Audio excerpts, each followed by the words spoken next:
ప్రేమ నమ్మకం గల ప్రభువైన యేసు నామంలో శుభములు పలుకుతూ ఈనాటి బంగారు పెరగలో కొన్ని జీవిత సత్యాలను తెలుసుకుందామా. మరి నిజమే, మరి మనుషులు నమ్ముకున్న కంటే దేవుని నమ్ముకుంటే శ్రేష్టమని మన బైబిల్లో చెప్తుంది కదా. నమ్మిన మనుషులు మనల్ని మోసం చేస్తారు, కానీ మనం నమ్మిన దేవుడు మాత్రం మనల్ని ఎప్పుడూ మోసం చేయడు. నిరంతరం మనకు తోడుగా ఉంటాడు.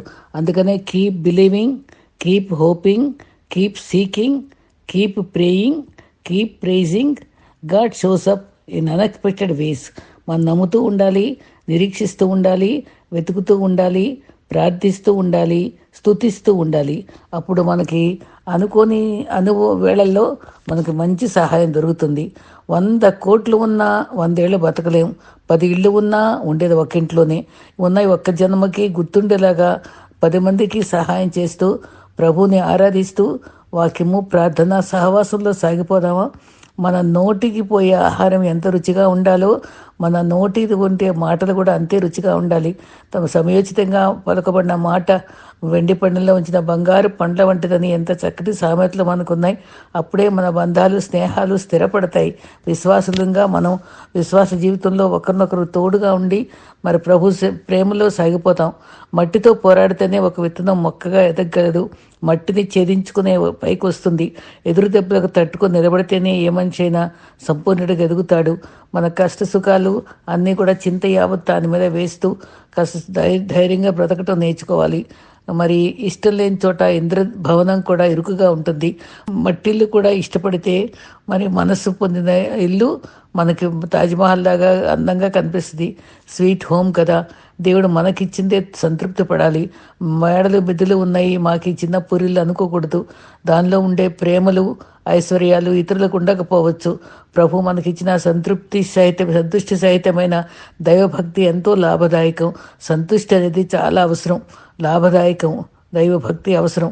స్వచ్ఛమైన మనసు ఉన్న వాళ్ళు అన్ని విషయాలు బయటికి చెప్పేస్తారు, ఏది దాచుకోరు. వాళ్ళకు ప్రేమించడం తప్ప నటించడం రాదు. వారి కోపం క్షణకాలం, వారి ప్రేమ జీవితకాలం. మనుషుల్ని మనం గమనించుకొని మనస్తత్వాన్ని ప్రేమను మనం కాపాడుకోవడం చాలా అవసరం.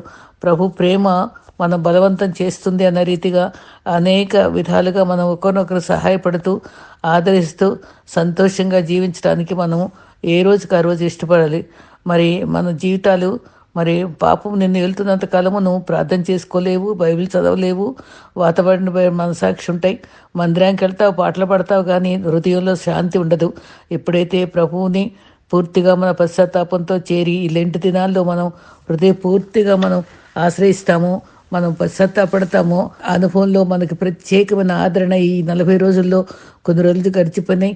మిగిలిన రోజుల్లో దాని గురించి పుష్పభుజబానం గురించి లెంట్ గురించి ఇంకా కొంచెం స్పష్టంగా నేను తెలుసుకొని మీకు చెప్పడానికి యూట్యూబ్స్ ద్వారా నేను సేకరించిన అనుభవాల్ని ఇది నాన్న పంచుకుంటాను. బసవబుధవారము సాంప్రదాయిక ఆచారమే కానీ బైబిల్లో ఉందా, చేయొచ్చా అని ఎన్నో రకాల ప్రశ్నలు మనకు ఎదురవుతూ ఉంటాయి. కానీ లెంట్లో ఉన్నాం, అది చేయడమే మన క్షేమం అని నేను చెప్పగలను. లెంట్ అనగా అర్థము వసంతము లేక చిగుర్చుట. మన ఆత్మీయ జీవితము సమస్యలతో బాధలతో అలసి ఉండొచ్చు.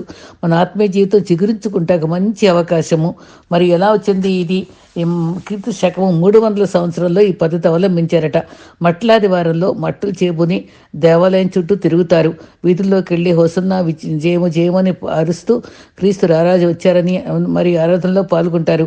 ఆ మట్టల పచ్చదనము క్రైస్తవ ఆత్మీయ జీవితం ఎదుగుదలకు జై జీవితానికి సూచిస్తుంది. ఆ మట్టలను మరి సులువులాగా చేసుకుని ఇళ్ళలో పెట్టుకుంటారు కూడా సరదాగా. కానీ కొన్ని రోజులకు అవి వాడిపోతాయి. పెంతుకొస్తు దినాన కుప్పగా చేసి మంటలో కాల్చేస్తే బూడిదవుద్ది. అప్పుడు ఈస్టర్కు 40 రోజుల ముందుగా ఈ బసవబుధవారాన్ని ఎన్నుకొని ఆ బూడిదను నుదుటిపై పూసుకొని జై జీవితం ఎదుర్కొంటకు మరి పశ్చాత్తాప దినాలతో ప్రభుని ఆశ్రయించడానికి ఇష్టపడిన వాళ్ళంగా బహిరంగంగా ఒప్పుకుంటూ నొసటి మీద రాసుకోవడం పరిపాటి. అయితే ఆదం క్రైస్తవ సంఘంలో కొన్ని పద్ధతులు వచ్చాయి. 40 గంటలు ఏర్పాటు చేసుకునేవారు. ఏకంగా చేరి ఆత్మీయ ధ్యానాలు చేయదలిచారు. 40 గంటలు సరిపోక 7 రోజులకు పరిమితం చేశారు. అదే హోలీ వీక్. పరిశుద్ధ వారంగా ఆత్మీయంగా ఎదగాలని సిద్ధపడ్డారు. రోమా సంఘం నైసియా అనే సభ ఉండేదట. కొందరు మతాధికారులు 40 రోజులు ఏర్పాటు చేసుకుని ఉపవాసంలో ఉందామని, శిలువజ్జనం చేద్దామని అప్పుడు నైసియా అనే సభ ఏర్పాటు చేసిందే ఇది. అది 325వ సంవత్సరం జరిగిన కార్యమని నిర్ణయించుకున్నారు. 40 రోజులు ఎలా చేయాలి? ఆసక్తితో చేయాలా, ఆచారంగా చేయాలా? ఇదే మనకి సిద్ధపాటు, దిద్దుబాటు. మళ్ళీ చెప్తాను, ఇదే మనకి లెంటు, సిద్ధపాటు, దిద్దుబాటు. బూడిద పశ్చాత్తాపాన్ని గుర్తు. భస్మమైనటువంటి బూడిదతో ఆరంభించి 40 రోజులు శ్రద్ధతో శిలువధ్యానం చేయాలి. బూడిద పశ్చాత్తాపంకు చిహ్నం. బూడిదను 35 సార్లు ప్రస్తావించారట బైబిల్లో. లేవికాండము 16:34లో సంవత్సరంలో ఒకసారి ఇశ్రాయేలు సమస్త పాపం నిమిత్తము ప్రాయశ్చిత్తం చేయటం ఇది మీకు నిత్యమైన కట్టడి. అది ఒక్కసారి అనే రోజు బసవ బుధవారం కావచ్చు. లేవికాండం 16:34లో చెప్పబడింది. అయితే మోషే ఆజ్ఞాపించాడు. అది లేవికాండము 16:34లో చెప్పుకున్నాను కదా. ఎండిపోయిన ఆత్మీయ జీవితానికి తిరిగి చికిత్సాలి, మరలా ఫలించాలి అనే ఆశయంతో మన ఆత్మీయ జీవితం పెంపొందించటకు పశ్చాత్తాప దినంగా ఏర్పరచుకోవాలి. అదే బసవ బుధవారం అన్నారు. సంఖ్యాకాండము 19:9లో మరియు పవిత్రుడైన ఒకడు ఒక పెయ్యి యొక్క భస్వంను పోగు చేసి పాళెం వెలుపల పవిత్ర స్థలంలో ఉంచవలను. పాప పరిహార జలముగా ఇశ్రాయేలు సమాజంలో దాన్ని భద్రం చేయవలను. ఇది పాప పరిహారార్థ బలి.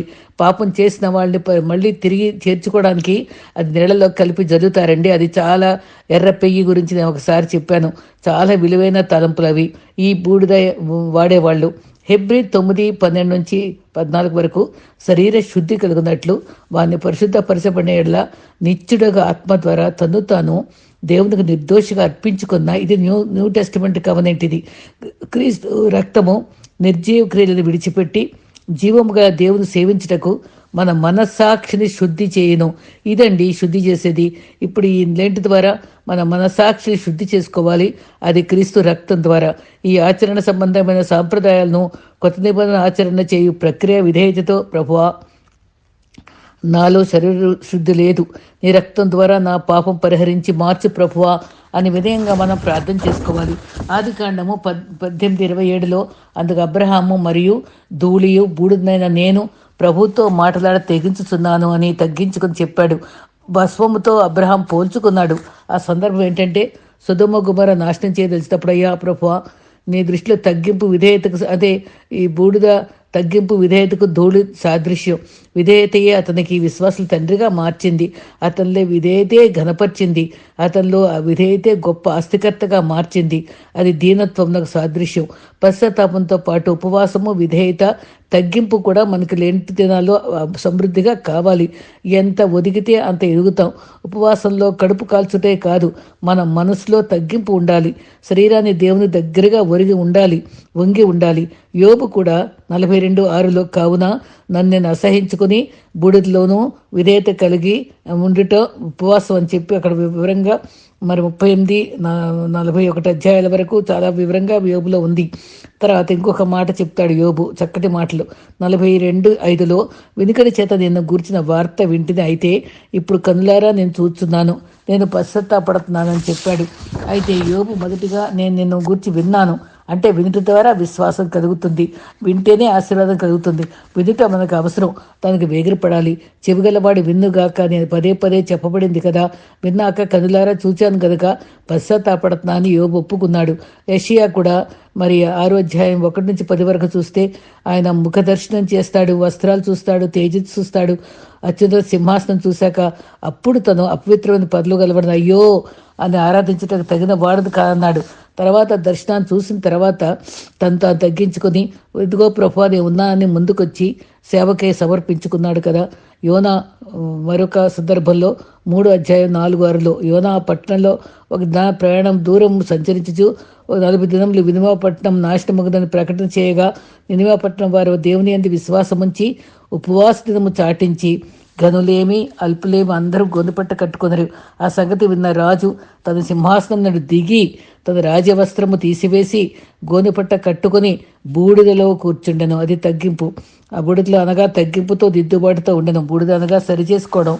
ఆ అనుభవంలో విధేయత కలిగినకు దిద్దుబాటు ద్వారా సరిచేసుకుంటకు తగ్గింపు మనసుతో మన ఆత్మీయ జీవితాన్ని చక్కపెట్టుకుని తిరిగి చిగురించుటగా ఏర్పాటు చేయబడింది. పశ్చాత్తాపం కలిగి అపవిత్రత నిండిన మలినాన్ని శుద్ధి చేసుకుంటకై నియమించబడిందే ఇది బసవ బుధవారం అని గుర్తుపెట్టుకుందాం. క్రీస్తును మరింత ఆత్మీయంగా క్రీస్తు స్వారూప్యం మనలోకి రావాలని రూపొందించాలని ఆకాంక్షతో జరుపుకుంటున్నాం. ఈ వాక్యానుసారమైనా అవలంబించాలనేది ప్రశ్న ఎప్పుడు వస్తుంది. లెంట్ మాట మొదటి శతాబ్దంలో ఆది క్రైస్తవులు శిలువ ధ్యానాలు చేసేవారు. మరణదినము గుడ్ ఫ్రైడే ఆచరించేవాళ్ళు. శిలువ ధ్యానాలు ఒక్కరోజు జరిపేవాళ్ళు. అది గుడ్ ఫ్రైడే నుంచి పునరుద్ధానం వరకు 3 రోజులు జరిపారు ఫస్ట్. తర్వాత 325లో చెప్పిన రీతిగా నైసియా కౌన్సిల్లో 20 విషయాలు నిర్ణయించారట. 20 విషయాల్లో 5వదే లెంట్ అట. 20 రూల్స్ పాటిస్తే దాంట్లో లెంట్ 5వది. యేసుక్రీస్తు చేసిన త్యాగానికి 3.5 సంవత్సరాలు. మరి సువార్త జీవితంలో 40 రోజులు ఉపవాసం చేశాడు కదా సేవకు ముందు. అది దుఃఖం సలిపి 40 రోజులు పొడిగింపు అనేది లెంట్ అని కూడా వస్తుంది. అది లెంట్ అనే మాట లెంగ్తన్ అంటే పొడిగించటం. ఆ మాటలో లెంట్ అనే మాట వచ్చింది. స్ప్రింగ్ సీజను ఆ టైంలో వస్తుంది. ఐరోపా దేశంలో డే తగ్గి నైట్ ఎక్కువగా ఉంటాయి. మంచు ప్రాంతం కనుక సూర్యుడు ఎక్కువ. లెంట్లో సన్ టైం పొడిగింపబడుతుంది. అంటే సన్ అంటే సూర్యుడు. మరి SON సన్ అంటేనేమో కుమారుడు, SUN అంటే సూర్యుడు. ఆ రోజులు పొడిగిద్దాం నిర్ణయించారు. పునరుద్ధానం వెనక 40 రోజులు లెక్కించారు. ఆదివారాలు మినహాయించారు. లెంట్ రోజులు ఆదివారం కలిగితే 46 రోజులు ఉంటాయి. 6 వారాలు తీసేస్తే 40 రోజులు. అది భస్మ బుధవారం ఆ రోజుతోటి ఆరంభమవుతుంది. దాన్ని యాష్ వెన్స్డే తోటి బూడిద బుధవారం. పాత నిబంధన దుఃఖంతో ఉపవాసం జరుపుటకు బూడిద పూసుకుని గోనుపట్ట పట్టుకునేవారు. నూతన నిబంధనలో యేసు మార్చాడు. నీ ఇంట్లో రహస్యంగా దేవునితో గడిపితే చాలు అన్నారు. క్రైస్తవుల్లో 2 రకాలు ఉన్నారు. క్యాథలిక్స్ ఉన్నారు. మరి వాళ్ళు మొదటిగా ఈ ఆచారాన్ని అవలంబించారు. అది కూడా మంచిగా తోచి ప్రొటెస్టెంట్స్ కూడా దాన్ని అవలంబించడం జరిగింది. కొందరు అవలంబిస్తున్నారు. మరి వాక్యమే మార్గదర్శకం అని ఈ ప్రొటెస్ట్ చేశారు కనుక వారిని ప్రొటెస్టెంట్స్ అన్నారు. దాన్ని అడ్డుకొని దానిలో ఉండే వాక్యంను వాళ్ళు స్వీకరించారు కనుక వారు ప్రొటెస్ట్ చేస్తూ స్వీకరించిన అనుభవంతో వాళ్ళు ప్రొటెస్టెంట్స్. మనమంతా ప్రొటెస్టెంట్ క్రైస్తవులుగా ఉన్నాం. ఈ రెండింటికి తేడాలు ఉన్నాయి. మరియు మరియమ్మ గారిని పవిత్ర స్త్రీగా మనం భావిస్తాం, వాళ్ళైతే ఆరాధిస్తారు. అది తేడా. లెంట్ ద్వారా సంఘం బలపరుచుకోవాలని వాళ్ళు కూడా ఆరంభించారు క్యాథలిక్స్. కొందరు పాటించే విధానంలో మాత్రం తేడా ఉంది. ప్రతిరోజు ఆరాధనలు జరుస్తారు. నొసటిపై విభూది రోజు పూసుకుంటారు. దుఃఖదినాలు జరుపుకుంటారు. ఏది చేసినా దేవుని మహిమార్థమే చేయాలని గుర్తుపెట్టుకోవాలి. ఈస్టర్ ముందు 40 దినాలు. లెంట్ వల్ల లాభాలు ఉన్నాయా అని ఆలోచిస్తే మొదట్లో కాన్స్టాంటిన్ RCM చర్చ్ ద్వారానే ఆరంభించాడు. మరి క్రిస్టియన్స్గా అఫీషియల్ గుర్తించి 40 రోజుల గుర్తుగా దాన్ని ఆచరించడం జరిగింది. 40 అర్థం వచ్చేలాగా గ్రీకులోనంట సరాకోట అనే అర్థం వస్తుందట. తర్వాత టసారా కోన్ అనే మాట ఫ్రెంచ్ భాషలో ఉంటుందంట. కెరీమా అనే మాట కూడా ఫ్రెంచ్ భాషలో ఇది. గ్రీక్లోనేమో టసారా కోంటాన్ అని అంటారట. ఆ తర్వాత స్పానిష్లోనేమో క్యూరియస్ మా అంటారట. 40 రోజులకి పరిమితం చేయడం. ఇలా ఎంతో చరిత్ర ఉందండి దీనికి కూడా. అయితే అన్ని ఆచారం అంటారు కానీ బయలుదేవత భక్తులు ఏలియా కాలంలో దేహాలు కోసుకుంటూ అరుచుకొని ప్రార్థించారు కదా. కాదు ఏలియా అయితే చిన్న ప్రార్థన చేశాడు. వస్త్రాలు కాదు హృదయాన్ని చింపుకోవాలి మనం. యోవేలు 2లో ఇప్పుడైనా మీరు ఉపవాసం ఉండి కన్నీరు విడుచుచు దుఃఖించుచు మనఃపూర్వకంగా తిరిగి నా యుద్ధకు రండి. ఇదే యెహోవా వాక్కు. మీ దేవుడని యెహోవా వాత్సల్యం గలవాడు, శాంతమూర్తి, కృపగలవాడునై ఉండి చేయనుద్దేశించిన కీడును చేయక పశ్చాత్తాపడును గనుక మీ వస్త్రములు కాక మీ హృదయములు చింపుకొని ఆయన తట్టు తిరుగుడి. కన్నీటి ప్రార్థన అంగలా ప్రార్థనకు విలువ ఉంది. ఇదేనండి లెంట్ రోజులో కీ థాట్. యోవేలు 2:12-13. దేవుడు శాంతమూర్తి, కృపగలవాడు, కీడు చేయడు, పశ్చాత్తాపడి మీ వస్త్రములు కాక మీ హృదయాలు చింపుకోవాలనే మోటో మనం పెట్టుకోవాలి. పాటించడం ద్వారా లెంట్ ఆత్మీయ జీవితాన్ని బలపరుచుకుంటాం. 40 డేస్ మరి ఆయన రూపంలోకి మనం రూపొందించుకునే ప్రయాసపడాలి. ప్రార్థన మరి ఎంతసేపు చేయాలి, ఎలా చేయాలి అని చాలా రకాల మాటలు ఉన్నాయి. దీనికి 4 రకాల ఫాస్టింగ్ ఉన్నాయని చెప్పారు. ఫాస్టింగ్ ఏమో ఫాస్టర్ అంటే టు క్లోజ్, ఫ్యాసిన్ అంటే కట్టుబడి ఉండటం, అంకిత భావంతో పట్టుకుని ఉండటానికే ఫేస్ అని FASTEN. తర్వాత రెగ్యులర్ ఫాస్టింగ్ అంటే ఒక శుక్రవారం కానీ ఆదివారం కానీ బుధవారం కానీ ఒక రోజు పెట్టుకొని ఒక నైట్ కానీ ఒక డే కానీ నియమించుకోవాలి. కానీ పెట్టుకొని ప్రార్థన చేయకుండా నిర్లక్ష్యం చేయకూడదు. మనం ప్రార్థన చేయగలిగిన సమయాన్ని నిర్ణయించుకోవాలి. యెహోషువ కాలంలో శత్రువులు చుట్టుముట్టగా అతను ఉపవాస దినం ప్రకటించాడు. 2వ దినవృత్తాంతం 23 శ్రమ దినములో ప్రకటించిన అనుభవమే అది. తర్వాత 2వది పార్షియల్ ఫాస్టింగ్ అంటే జ్యూసులతో ఫ్రూట్ జ్యూస్ తోటి మిల్క్ తోటి ఉపవాసం చేయడం. అది పార్షియల్, కొంతగా మరి అది నిర్దిష్టమైంది, కొన్ని వదులుకుంటారు. కొన్ని ఇష్టమైనవి కూడా కొంత ప్రభు పేర వదులుకుంటారు. తర్వాత డానియల్ ఫాస్టింగ్, అది అద్భుత ప్రవచనం రాశాడు. అని మరి అతనైతే ఈట్ టు లివ్ అనే రీతిగా 10:23లో 3 వారాలు దుఃఖాక్రాంతి రీతిని సంతోషముగా భోజనం చేయలేదు, నాన్ వెజిటేరియన్ రానివ్వలేదు అని కూడా చెప్పాడు. అదే చాలామంది ఈ దినాల్లో చేస్తున్నారు. పార్షియల్ అంటే పార్షిక ఫాస్టింగ్. అది కొందరైతే దురలవాట్లు మానుకుంటామని శపథాలు చేస్తారు. సిగరెట్లు మానుతాం, తాగుడు మానుతాం అని. అలా కొందరు దాన్ని స్టార్ట్ చేసి మానుకోవడం కూడా గమనిస్తాం. 3 తర్వాత ఫుల్ ఫాస్టింగ్ ఎస్తేర్ కాలంలో. అప్పుడు ఎస్తేర్ 4:16 అందరినీ సమకూర్చి 3 రోజులు అన్నపానాలు చేయకుండాని, అన్నము పానం కూడా స్ట్రిక్ట్గా చేశారు. 40 రోజులు మోషే కూడా ఫుడ్ లేకుండా, వాటర్ లేకుండా సినాయి కొండ మీద 10 ఆజ్ఞలు తెచ్చే టైంలో ఉపవాసం ఉన్నాడు. క్రీస్తు కూడా ఉపవాసం ఉన్నాడు 40 రోజులు. ద్వితీయోపదేశకం 9లో అతని ముఖం తేజస్తో నిండిపోయింది. ఆ ప్రభు సన్నిధిలో ఉన్నప్పుడు ఆకలి తప్పులు ఉండదు. ఫాస్టింగ్ దేవుని ప్రత్యేకత కొరకు. మరి ఇంకొక ఫాస్టింగ్, అది సెక్షువల్ డిజైర్స్ పోగొట్టుకొని ఇశ్రాయేలీలు మరి భార్యలతో పరిచయాలు లేకుండా ప్రత్యేకించుకుని ఉండటం కూడా ఫాస్టింగే. మీ హృదయాల్ని క్లీన్ చేసుకుంటూ ప్రాముఖ్యత. లెంట్ అనే వంకతో మనం ఉపవాసాలు, ప్రసంగాలు, ప్రార్థనలు ఎన్నో చోట్ల జరుగుతూ ఉన్నాయి. శరీరాన్ని నలగొట్టుకుని ప్రభు చెంత చేరి పశ్చాత్తాపంతో దేవునికి మరింత దగ్గరగా చేరి ఎక్కువ దేవునితో సహవాసం చేస్తూ విశ్వాసులతోనూ, వాక్యంతోనూ, ప్రార్థనతోనూ, వాక్య ధ్యానంతోనూ మనం అతి సన్నిహితంగా లెంట్ రోజుల్లో అది మనకు పవర్ హౌస్ లాగా సంవత్సరం అంతటికి ఆ దినాలు, మన ప్రార్థనా దినాలు మనకి స్ఫూర్తినిచ్చి మనం ఆత్మీయ జీవితంలో ఒక అంతస్తు ముందుకు రాగలం, దేవునికి అతి సన్నిహితులను కాగలం, మరి ఆత్మీయ ఆనందాన్ని పొందగలం. కాబట్టి లెంట్ని మనం నిర్లక్ష్యం చేయొద్దు, బాధ్యత వహిద్దాం, శ్రద్ధతో ఆచరిద్దాం. ఇప్పటికైనా దాని ఎక్కడ ప్రార్థన జరిగితే అక్కడ వింటూ, మరి యూట్యూబ్స్లో ఉండే ప్రార్థనా అనుభవాల్ని మనం మననం చేసుకుంటూ, నేను అదే అనుభవంలో మరి యూట్యూబ్స్ ద్వారా ఎన్నో విషయాలు తెలుసుకున్న విషయాలను మీతో పంచుకుంటూ ఆనందిస్తున్నానండి. మీరు కూడా నేను చెప్పే విషయాలు గుర్తుపెట్టుకొని ప్రభువులో ఆనందించడానికి సిద్ధపడదాం.